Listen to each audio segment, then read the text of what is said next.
The union bosses meeting Dunlop management this afternoon about the decision to close the factory in Birmingham. 125 years of history ending.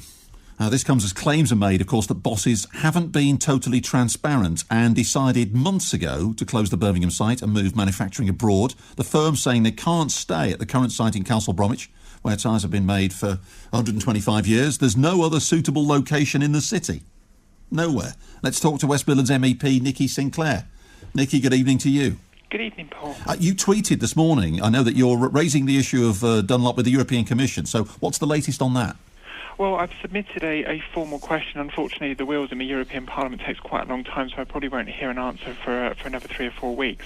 But this seems to strike a similar chord with what's happened elsewhere in the region. For example, in Ryton, Peugeot Ryton, where jobs were relocated from Ryton to Slovakia. And ultimately turned out that it was actually the EU that had subsidised the new factory in Slovakia. So basically EU money took away jobs from the local area. And it also happened, I think famously, it was quite national news, it happened to Twinings tea also. And I believe there's an element there that I think may have happened here. So I've submitted a question to the Commission to ascertain whether that is the case here. So you are thinking that there might be financial incentives for Dunlop to move the production to other plants, to Germany or France, where they're saying they've got capacity to do that. Yeah, I just find it unbelievable that we're saying in Birmingham, and anyone that drives around Birmingham, there's enough area, there's enough brown belt land in Birmingham to manufacture these tyres. I just find it unbelievable that's not the case. They can't find anywhere suitable.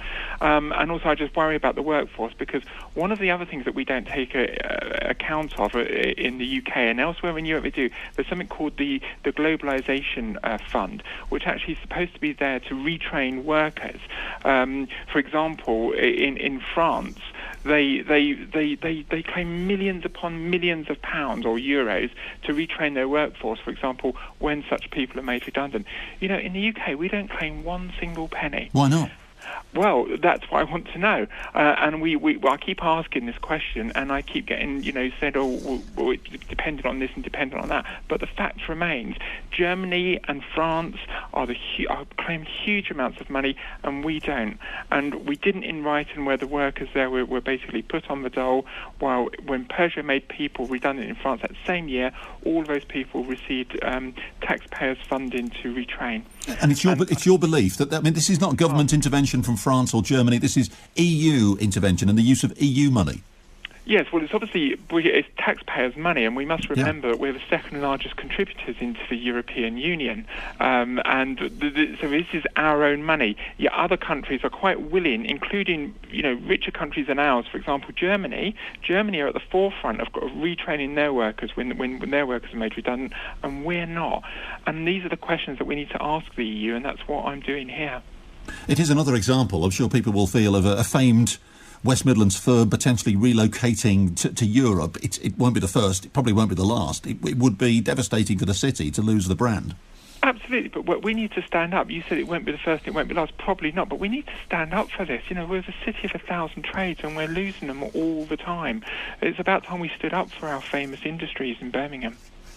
Nikki, good to talk to you. I wish you well.